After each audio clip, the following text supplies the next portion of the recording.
It's very nice to meet you. Nice to meet you. Um, I, I guess we should kick this off with where have you been? Well, good question. I have been in a quagmire of motherhood. I in 2015, 2016, I released Glitch, which was the last record I made previous to the one that I'm doing right now. And I felt pregnant, and it just felt like the right time to just dive in deep and just do normal things and move to the countryside and just chill. And in the space of 6 years, I had two little girls, two beautiful little girls. And I just kind of found out who Vanessa was rather than the whole VV Brown thing, because I'd spent such a long time in the music industry chasing after this so-called ideology of success and happiness. I just needed to just figure out a different way. So that's what I did. And I put my welly boots on. I got stuck in the mud. I was climbing trees with my kids, and I was just enjoying going to Tesco's and just like buying loads of like food and stuff and just chilling. I mean, you make it sound idyllic. I was under the impression that it had been a bit of a rough time away. It was kind of highs and lows. So the first part of when I first had my children, it was idyllic. It was lovely to be in the countryside, but I did experience postnatal depression. And I actually, before I moved into that more idyllic, happy stage, I had to dismantle myself and everything, all the crazy stuff that had kind of screwed me up in the industry. It all came out in my process of being a first time mum. And so all of those emotions, all of that validation, which I needed from the industry, all of this kind of not knowing who I am really, away from music, it just crashed when I had my first child. And for a good year and a half, I was incredibly depressed. It's funny actually, because you're right, I did paint it as birds and sort of Yeah. rainbows, but it was really difficult in that first year. And then COVID hit when I had my second child. So that was also quite difficult. But slowly but surely, after all of that, I started to find myself, and that's when it kind of moved into this real peaceful meditative state where I kind of decided to define my own versions of happiness, and I that the music industry is basically bullshit, but the music and the art and the creativity is amazing. Yeah, it's funny. I'm in exactly the same place. Right. Yeah, Yeah. it's funny, isn't it? Well, but also I will say this. I think that I mean I just speak to musicians all the time that say the same thing. Other than the ones that are like 18 months in and kind of drunk on the excitement of it all. Like anyone who's past a certain point, I think realizes that the industry is nonsense that you put up with or try to navigate because the experience of making music and sharing it with people is so special. Yeah. Um, do you feel like, I mean, I've always enjoyed your music, but I guess, and I don't really know exactly where this intuition comes from, but I've always kind of viewed you as a bit of a, you've always been like very in demand and your talent is unquestionable, but I've always felt you were a bit of a sort of survivor in a way. I've always kind of, when I've kind of followed your journey through the music that I've liked that you've released, I've always thought, I don't feel like it's been plain sailing for you. No, it hasn't. It really, really has not been plain sailing. I definitely feel like part of that crash was me being exhausted of constantly having to fight to remain inside the industry in whatever capacity.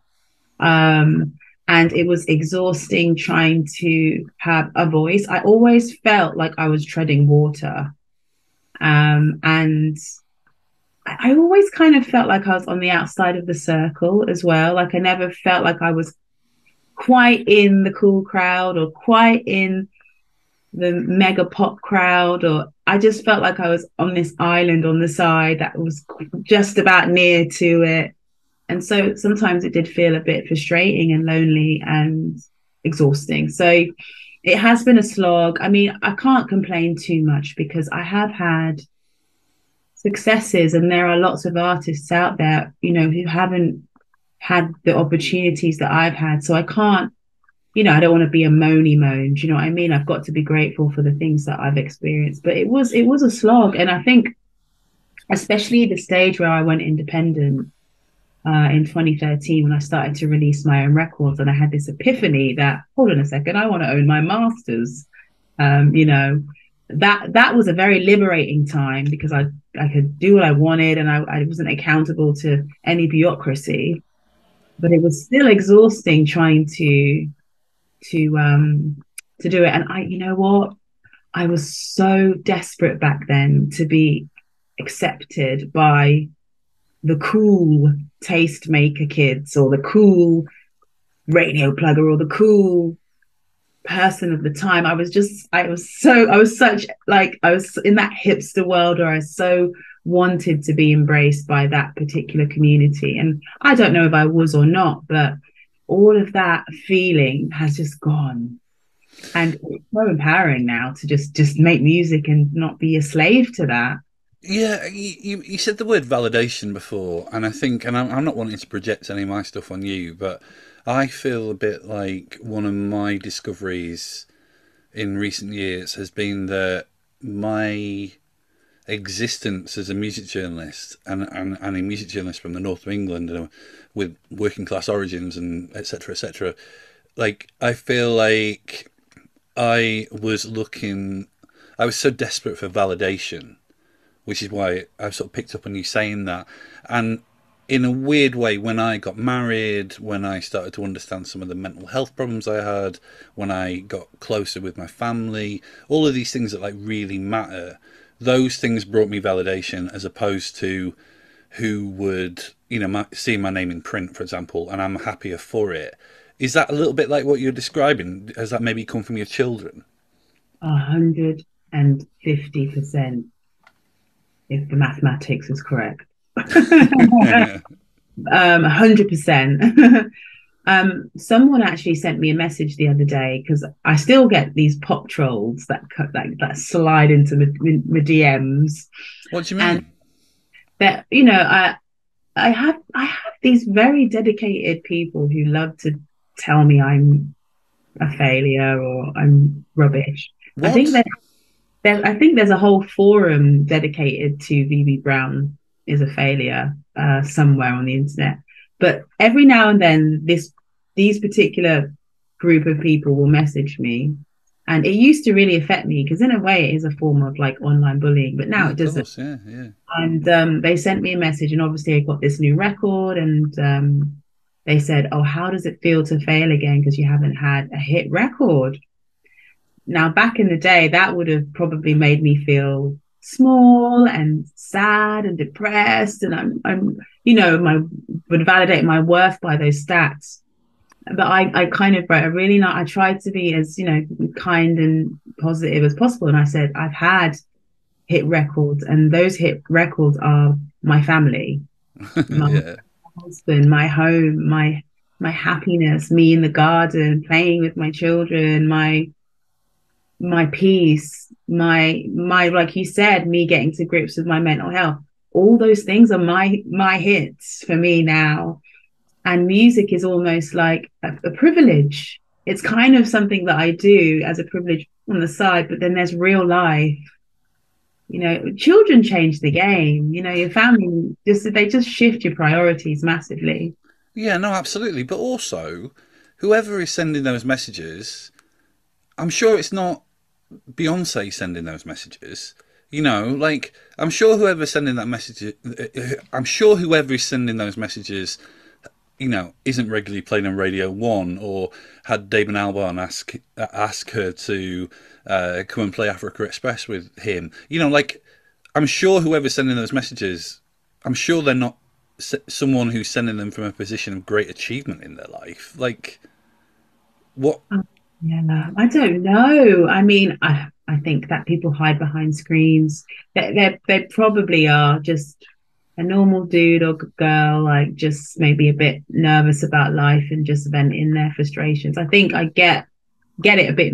I now I'm a mum. I kind of see it a little bit like a toddler, like having a bit of a tantrum. And I think when you become a mum, you get patient with that kind of behavior. I kind of think of it more like that. Like then maybe they're in pain, or like doing that, there must be maybe something wrong. Maybe they've got mental health issues.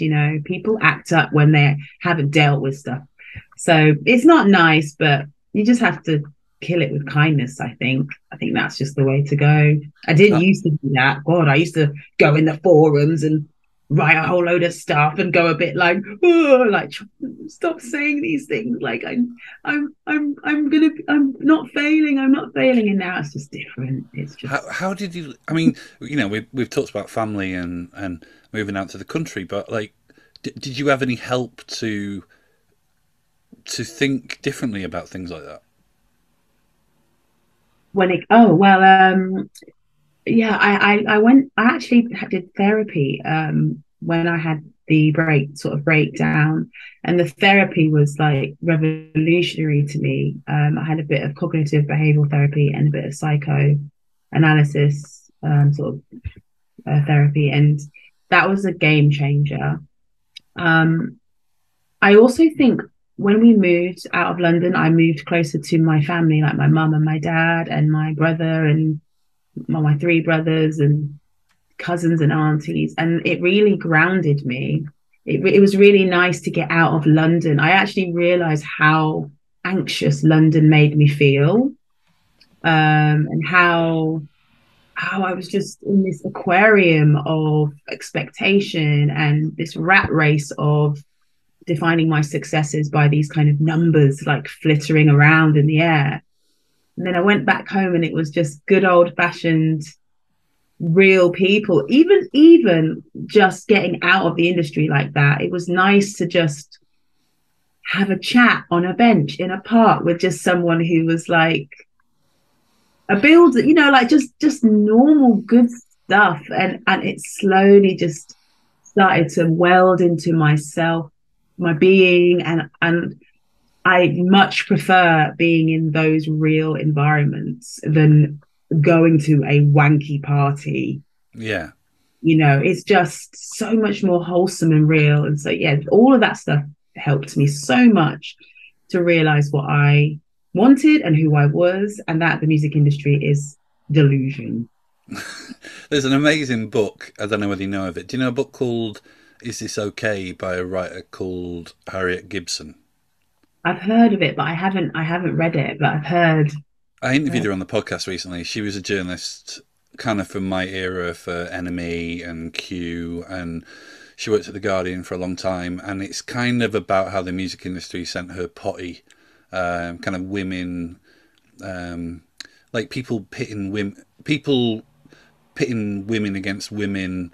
How she was obsessed with how she was perceived, whether she was doing well enough, whether she was pretty enough, and ultimately she arrives at the same conclusion when she has a child and she gets married, and kind of goes like, the problem isn't necessarily me, the problem is this industry. But yeah, no, I can't recommend it highly enough, and it sounds very similar to your experience with this record. This new record sounds very much like you just decided, fuck it, I'm going to do exactly what I want. Yeah, I mean, I've always been like that, to be honest. It's almost slightly disruptive in a good way and a bad way, because I get so itchy and bored, which I think comes from me finding out about my ADHD.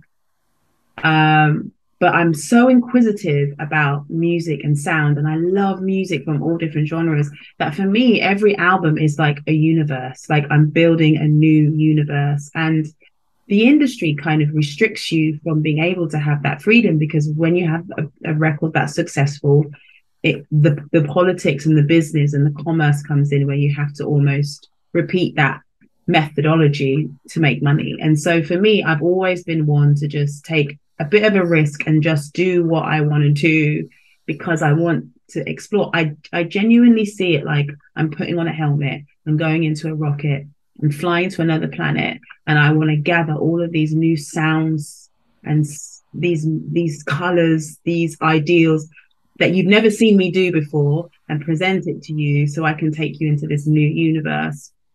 And so if you listen to Traveling Like the Light, Samson and Delilah, Glitch, and now this album, they're all very different. And I used to be really embarrassed of my catalogue. I used to think, oh God, why do I have to be so all over the place with my genre? Like, why can't I be really like curate my catalogue like so many of the artists I love, and it's all Yeah, really yeah. consistent and things. But as I've got older, I think I've actually started to be proud of the fact that I've done what I want to do, and the genres are different. Maybe my next record's going to be a heavy metal record. Like, I'm not even joking. Right, right, right.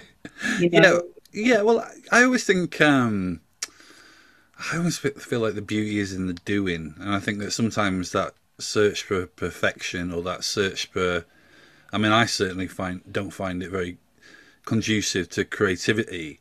I mean, can I ask you some questions about race? oh yeah, of course. I mean, I feel like the album does invite those questions, but Yeah, I always feel a bit. I always feel, I don't know. I don't no. want to I don't want to like tokenize anything, if that makes sense, you know. But I feel I found myself increasingly interested in a lot of the themes that you're talking about on the record, or what you've written about, or what you tweeted about. I was really, is it your grandmother that's written this book about Windrush? Right, yes. When it's called When Our Ships Come In. Yeah. Yeah, I'm gonna, because I'm gonna buy it and read it. I haven't done that yet, but I guess that, like, when I was at the so I was at the NME in the noughties, and you were sometimes in the NME, and it was very, like, it wasn't a very white office, but the music that we did write about was principally made by white men and women, probably more white men really, and I wouldn't say that anyone in the office, we were all aware, we were all very aware of that. You know, we were all. It wasn't like we were like, you know, the Klan, right? Like, we were all like, we need to get more people of color into this magazine. But Yeah. sometimes it would be you, it would be Kelly from Block Party, and I'm struggling to really think of anyone else. And Thingy from the North. that's right, yeah. And I sometimes wonder whether, I don't know, in the music industry, most rooms I walk into, like, everyone looks like me. And I wonder whether you knocking about in those kind of indie rock and roll, kind of trendy, hipster, naughty circles, I wonder if that made you think more about race. Massively. And there's two reasons why it made me think about race. The first reason was um, for so long, because I have a history before Shark in the Water, where I was signed to Polydor when I was like 17 years old, and I got dropped. And there's a whole backstory before I signed to Island. But for so long, so many Black artists were put into these boxes under the umbrella term of urban. Hmm. So a lot of Black artists like myself, who saw themselves to be alternative and kind of wanted to kind of shatter those stereotypes, we weren't understood fully. And so when we were kind of breaking into those spaces, it was, you definitely felt that you were being already a minority, but you definitely felt like you were one of the only ones in the room. Right. But it wasn't just because of these like very stereotypical boxes that the music industry had formed. You know, if you're black, you go here, if you're white, you go here, etc. But it was also coming from the black community as well, because if you didn't conform to those urban stereotypes, perhaps you weren't black enough. Okay. And we still have it now. We still have this idea that if you make music that isn't leaning that way, the black community might not embrace you as much. So it goes both ways. And so I definitely felt it. I felt I had to prove myself even more sometimes that I was authentic in that genre, because at times it felt like people were suspicious of my authenticity, because they were like, well, we don't usually see a black girl doing that. Is that a label thing? Yeah, yeah. Um, I did. um, I interviewed Skin from Skunk and Nancy recently for The Observer, and she was saying that, and I never even thought about this before, because I wouldn't, because it's not my, to use a term, I'm not crazy on lived experience. But she was saying how she found that that band headline Skunk and Nancy headline Glastonbury in the late 90s, and she felt like they didn't really get the respect they deserved from the music press, and it was because almost like the rock press saw them as something other than rock music because there were two black people in the band. And I'd never even thought about that before, and I thought, yeah, I think there's something in that. yeah, absolutely. And then, of course, when Stormzy headlined Glastonbury, they've said in the press that he was the first black person Yeah, yeah, headline. When I remember when I read that or I heard that, and I immediately was like, no, yeah, that's not the truth. So yeah, I think there's for me, I think I get really, not now, but I used to get quite frustrated because we did really well in America. So we sold like over a million plus records in America, and I always felt like that I would see my white counterparts with stories saying, "Oh, they've gone over to America and they've broken America," and that yeah. I mean, I didn't know that. That's bonkers. By the way, I really hope you say that to the people who slide into your DMs saying horrible things. oh, I feel big headed when I do. You feel a bit like, Just ooh, so surely you've got some gold discs hanging on the wall somewhere. oh, they're up here, but on the wall here. But yeah, I used to get upset by that because I used to think, oh, I wish, and it's not just me. There were other artists that were doing it.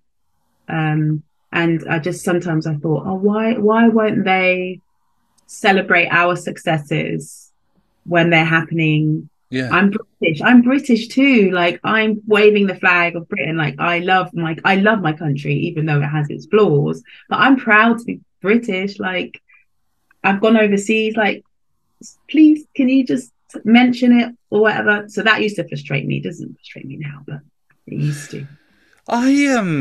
again, like, please don't. Everything I'm saying is coming from a place of wanting to learn, right? So please don't think I'm. If I say anything that's offensive, it's very much by accident rather than intention. I've sometimes thought, I think that Britain, I guess my view on Britain is I think that there are problems with Britain, but I look at Britain and I go, you know what, like, compared to some other parts of the world that I've been to, people integrate and they have relationships with each other of different races and backgrounds and etc. etc. Like, I always think that Britain's like a better example of what we can be than a lot of places I've been to. But I've sometimes wondered that if I was black and I thought the reasons why I was in this country and black, I would struggle, I think, not to be angry a lot. I've certainly like during George Floyd and Black Lives Matter, I was thinking about America, and I was thinking I would find this really hard to actually think about my lineage and my recent history and not feel angry. Does any of that make sense, or is that kind of white liberal guilt? No, no, no. Well, it might be a little bit. Yeah, maybe a little bit. At least there's an empathy there, which is really important for us to both have. Everyone needs to have that empathy to understand the historical connotations and and generational trauma and where we are now. And so yeah, it's interesting. Being Black British in this country is different from America. Yeah. And it can seem different, and Britain can seem less than. But the thing about this country is it's very subtle, and it's very entrenched in our institutions, and it's packaged in politeness. It's packaged in the backstage of our infrastructures, and that kind of sometimes makes it hard to see, hard to eradicate, and even hard to understand because it's so subtle. So for me, being Black British and being in this music industry as a Black woman, I have experienced that subtlety deeply every day. And the same with my parents and my grandparents who came here with the Windrush generation. I mean, my parents had it like America because Yeah. in a private school, they did very well for themselves. They worked so hard to get where they are.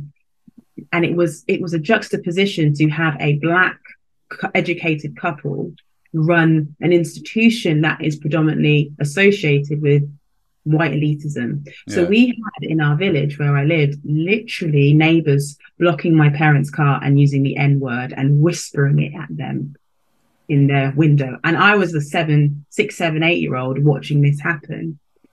So there's the extremes of that, and there's the extremes of my nana saying that sometimes when she was a nurse, nobody wanted her to work or help them because Yeah. they had a tail. Mm. So there's those extremes. And then you get to my generation where you think, surely everything's okay. But then you have it subtle. You have a picture on a very well-known radio presenter's Instagram of women in music, let's get together, and there's not one Black woman. Mm. Or you do a Vogue photo shoot, and I won't say who it was, but they're touching your hair and saying, oh, I guess we'll figure out something to do with that.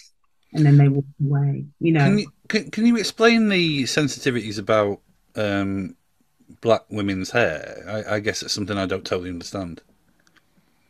Well, I actually did a Radio 4 piece about this where I wrote a whole story, an essay. It was called Straight from the Roots. And I recited it at Hay Festival. Our hair is a part of our natural identity.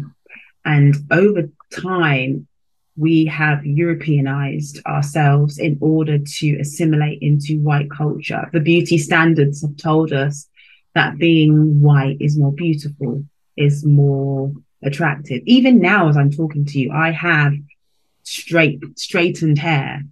And so there is an oppression and a self-hate that is kind of embedded into our identities. Weirdly, in the 70s, it went the other way when there was more of Black empowerment movements, where there was more afros and more. But the hair for Black women is such a symbol of self pride, and that has been eroded. And it is just really fascinating. I mean, there's probably books on this. Mm. And when you hear about children not being able to have certain Black hairstyles in school, or an example is a lady did this to my daughter. She's dual heritage, but she still has very curly hair. She went up to her and put her hand into her hair, rummaged around like she was a pet. Mm. That exoticism where you have a fetish, you fetishize on something that is different, which is a part of othering. So yeah, it's a huge part of identity. It's interesting. Do you think that, I'm just playing devil's advocate here, but do you think that, do you think that intent matters? Because I mean, I don't think I would run my fingers through a stranger's hair because I would think that is rude and it would be an invasion of their personal space. But I guess that I didn't know any of that. Like, actually, I probably did know a little bit of it. But I guess that, like, well, I mean, how do you kind of counterbalance that? Like, is that about education and people need to know more, or is it that maybe some people just think they're being affectionate? I think it's education is important. And I think right now, social media, Instagram, all of these platforms, there's so much knowledge out there about this kind of thing.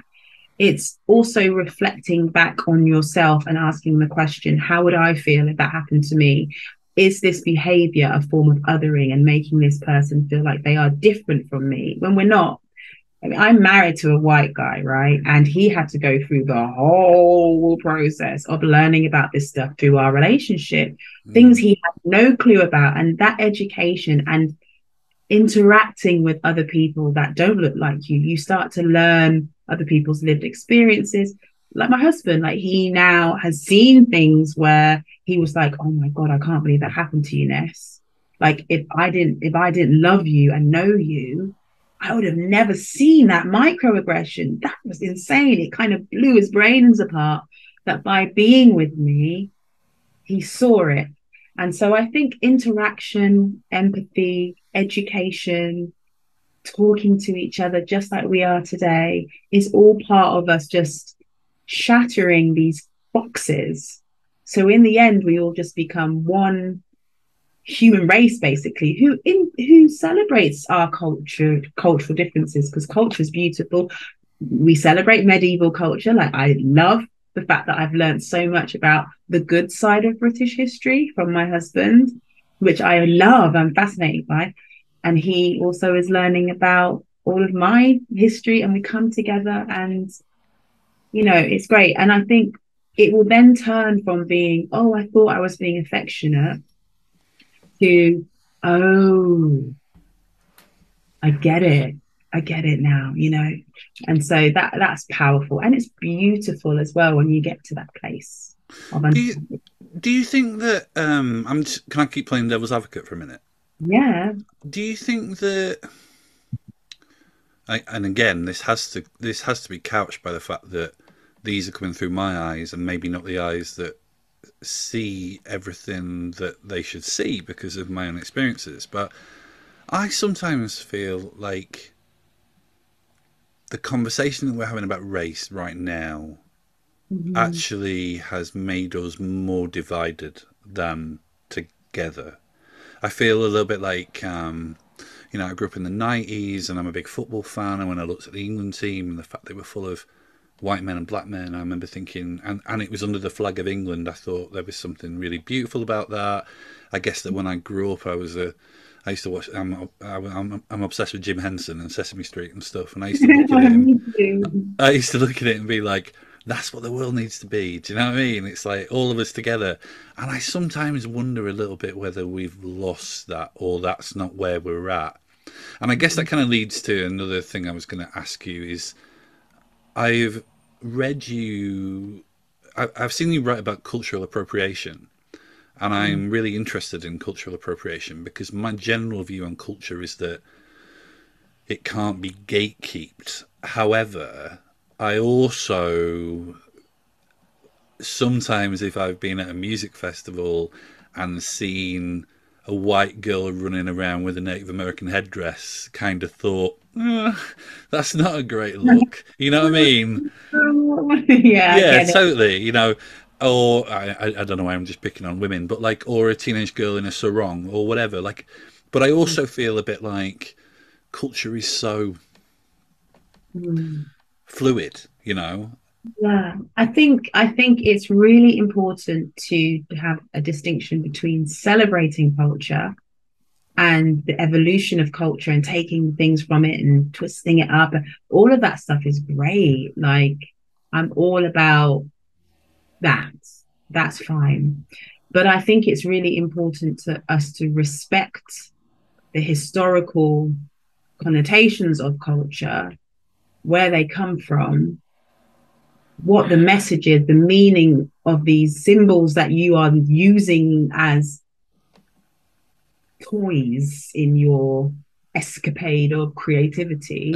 Yeah, yeah. Um, we have to we just have to be respectful and also to have a reference of where it comes from. So it's like when you're writing a book, you have to have a whole reference section at the back. You've got to pay homage to where you got it from. I think I think if there's that in the mix of it, and there's a sense of respect to that, and nod to that, and understanding of that, then I think it's fine. But it's when it's taken and used and exploited, especially if it's used and exploited for economic gain Yeah, yeah. without going back to the community. And also, it's bad when someone uses it in a form of ridicule or a costume. Like someone's his culture isn't a costume for you to just put on and take off. It's so much deeper than that. It's just being mindful. And I think that is emotional intelligence, that is cultural intelligence, that is understanding each other more. And it also, sorry, I'm a bit of a chat box. No, no, it's fine. It's also seeing things that aren't just coming from the white gaze. The way that we have the way that the world is, almost maybe more the Western world, everything comes from the perspective of the white gaze, the white perspective. And I think we need to kind of flip that on its head and sometimes not think from that position and think from the other person's gaze, the other person's perspective. And that white gaze obviously comes from the distribution of power because of colonialism, etc., that has positioned it that way. But we need to kind of bring more balance. So I'm not asking for your exact position on this, Mm. but when I was saying I interviewed Skin recently, and I should say for journalistic integrity, my wife manages Skunk Anansi, so No way. Oh my God, that is awesome. yeah, yeah, no, it's cool, it's cool. And I also should say for journalistic integrity, she's only just started managing them, so when I interviewed her, it was before that. However, Skin was saying that when she accepted her OBE, I think it's OBE. Was it? Anyway, when she accepted her honour from Mm. Prince Charles, she got a lot of criticism as a black woman doing that. What about colonialism, etc., etc.? And she felt like, and I loved this answer. She felt like, you know what, I the royal family has got nothing to do with that honour. They were the vessel that bestowed it to me. I'm so proud of being Britain. I'm a Brixton girl, and I felt like this was like recognition from the country that I love, and almost that for her to not accept it would be her saying that she was other, as in like as a black woman, Mm. she this is her country, therefore she should be recognized like anyone else would be recognized. Mm. Interesting. I thought that was cool. But I also wonder whether, and I don't want to put you on the spot with it being another artist and say what do you think about that. But I am interested in how you feel because this record is obviously asking the question, am I British yet? I mean, I Yeah. think the answer is obviously right, but I Yeah. also feel it's interesting as a black artist that you've got a Union Jack, that the sleeves of the singles have been kind of interesting, stroke provocative. I feel like a lot of the conversations about race right now is almost like rejecting those colonial images where you're almost kind of owning them in a way. Yeah, I'm really trying to create debate from the artwork and getting people to look at it and ask themselves questions about everything. Um, the colonial past, where we are now, what does it mean to be black and British, the royal family, the monarchy, all of it. Like I'm really trying to trigger all of those emotions and feelings and thoughts and questions and everything. Because this album is like an essay. It's like a book. Like for me, it's bigger than the music. It's a real debate. And so within that artwork, I don't even have the answers yet because I'm also like sociologically exploring this myself, which is all part of this place that I'm in where I'm finding who I am, not just as Vivi Brown, but as Vanessa. Um, and the Vanessa is the child, the girl that grew up as a black girl in the countryside, figuring out who she really is.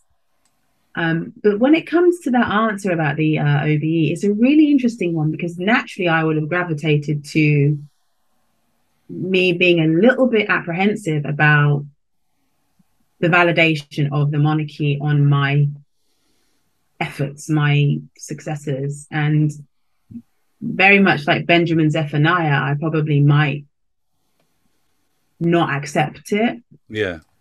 That's kind of where I would have naturally gone. I would have thought perhaps there's just too much history drenched in it, and I would feel a little bit funny to take the award for my successes. But then I look at my nana and the whole Windrush generation, and they have been treated terribly for their efforts. So there would be a dichotomy because I would be like accepting something from me personally, but I don't know how it just feels a bit like a contradiction. But however, even though that's where I would naturally go, I do love the idea of disconnecting that award from colonialism and it just being about being British. And yeah. and I've met Prince Charles and I've even bowed to the Queen, which was really weird, by the way. Right. Right, yeah. And I've got a great story about that actually. Oh, do it. So I went to Buckingham Palace. I got an invitation to meet the Queen. I went, and a few weeks ago, I performed for Prince Charles for the Prince's Trust, and he sent me a really nice letter, which I've got on the wall. And then, so the following week, I was in Buckingham Palace. I was like, oh God, I'm really getting part of the furniture here with these guys. And when you go to Buckingham Palace, you have to wear your legal name. So I didn't have Vivi Brown, I had Vanessa Brown. And not many people knew me as Vanessa Brown, as Vivi Brown. And Philip was next to her, and as I bowed down, like with my back, my back, I got up, and Philip winked at me and went, "Oh, Vivi, eh?" And I was like shocked because you don't think that they would know your like, artist name, and he sort of said it like he knew me or whatever, and I nearly fell over because they don't even talk to you. They're not, when you bow, they just sort of go. Yeah. And I remember I was with Marina in the Diamonds. We were both there, and she was kind of walking in front of me. And then I remember after I bowed, I just ran. Wow. I forgot where I was, completely like undignified. And I was like, oh my God, Marina. And we were both like giggling and laughing. Like, we were kind of like, I can't believe this is happening right now. So weird, man. It's so weird. I don't know. I feel like for the last, I don't know whether it's just how, I don't know whether it's the internet has just carved up everything that I believe. I'm not saying this in a negative way. Sometimes I would say it in a negative way, but I don't even know what I believe about things that I think I always knew what I thought of them. I feel like that about the royals is like sometimes I can argue that this is the glue of decency that glues our country together, and sometimes I can go, no, they are literally the embodiment of white supremacy. Like I can't work out where I fall.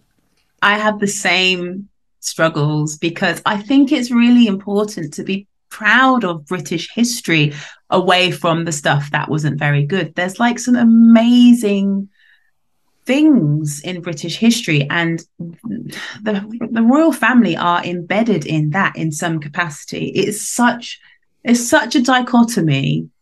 But sometimes I think, am I brainwashed to think that my British identity is completely married to that royal concept? Yeah. A lot of people, I think, even my mum's generation. I mean, my mum went to when Prince Charles became king, she bought her picnic chair and sat and waited like early. Yeah, I hear those stories all the time from people of a particular generation. And I'm like, Mum, are you joking? Are you really going to take the picnic chair and get there really early? She's like, yes, this is history. Yes. And or I'm like, okay. And then my other sister, who's like totally like new metal punk against the establishment, she's like, oh mummy, stop, I can't believe you're doing that. Like, it's a really, really hard place to be. But when you hear things about, Prince Charles asking for more money to renovate or whatever, the stories where how much it costs to do those kind of things do put me back in a mindset of, come on. Yeah. People starving. Yeah. And then it kind of, my bubble gets popped and I'm sort of awake again, like I've come out of the Matrix. And I'm like, get rid of them. Are you, this is a slight tangent, but while we're on family, were you related to the oldest woman in the world? I was. Get the fuck out of here. I was related to Viola Brown from Dwansville, Jamaica. She was the oldest woman in the world. She was 118. And she played the piano. She had all her faculties. And in fact, my family are there right now. I will send you a picture of my sister outside a massive banner of her. I've got a picture of her. I've got a picture of her up in front of me right now. She looks like someone who has lived. And they asked her the question, because I think when you're the oldest woman in the world, you get a letter from the Queen, and then you get asked what contributes to long life.